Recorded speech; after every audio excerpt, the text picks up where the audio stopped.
தமிழகத்தில் வரைவு வாக்காளர் பட்டியலானது வெளியிடப்பட்டிருக்கிறது. வெளியிடப்பட்டிருக்கக்கூடிய வரைவு வாக்காளர் பட்டியலின் அடிப்படையில் 31 மாவட்டங்களில் 74 லட்சம் பேர் நீக்கப்பட்டிருக்கிறார்கள். இப்போ எஸ்ஏஆருக்கு அப்புறம் இப்போ புதுசாக வெளிவந்திருக்கிற வாக்காளர் பட்டியலில் நம்ம பேர் இருக்கா இல்லையான்னு எப்படி செக் பண்ணுறது அப்படிங்கிறத நான் இப்போ உங்களுக்கு சொல்கிறேன். ப்ளே ஸ்டோர் ஓப்பன் பண்ணிக்கிங்க. ப்ளே ஸ்டோரில் போயிட்டு ஓட்டர் ஹெல்ப்லைன் அப்படின்னு டைப் பண்ணிங்கன்னா ஒரு ஆப் வரும். அந்த ஆப்பை ஃபஸ்ட்டு நீங்கள் இன்ஸ்டால் பண்ணணும். நான் ஆல்ரெடி இன்ஸ்டால் பண்ணிட்டேன், அதனால் டேரெக்டாக ஓப்பன் பண்ணுறேன். நீங்கள் இப்போ ஃபஸ்ட் டைம் யூஸர் அப்படின்னா நீங்கள் அக்கௌண்ட் க்ரியேட் பண்ணுற மாதிரி இருக்கும். Mobile number, first name, last name கொடுத்து அக்கௌண்ட் க்ரியேட் பண்ணிவிட்டு அதே மொபைல் நம்பர் கொடுத்து லாகின் பண்ணி உள்ளே வந்துடுங்க. ஓடிபி கேட்கும் லாகின் பண்ணும்போது, அதே மாதிரி அக்கௌண்ட் க்ரியேட் பண்ணும்போது ஓடிபி கேட்கும்.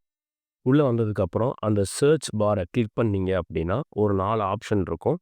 அதில் 4வது ஒன்றை கிளிக் பண்ணிங்க அப்படின்னா என்டர் யுவர் எபிக் நம்பர் அப்படின்னு ஒரு ஆப்ஷன் வரும். அதில் உங்களோட ஓட்டர் நம்பர், உங்கள் ஓட்டர் ஐடி நம்பரை டைப் பண்ணி சர்ச் கொடுத்தீங்கன்னா உங்கள் பேர் அந்த லிஸ்ட்டில் இருக்கா இல்லையான்னு தெரிஞ்சுக்கலாம். லிஸ்ட்டு பேரில் இருந்துச்சு அப்படின்னா உங்கள் பேர் வந்துடும். அதே மாதிரி கீழே லாஸ்ட் அப்டேட்டட் டேட் இருக்கும். அந்த டேட்டை நீங்கள் பார்த்து கிராஸ் செக் பண்ணிக்கலாம்.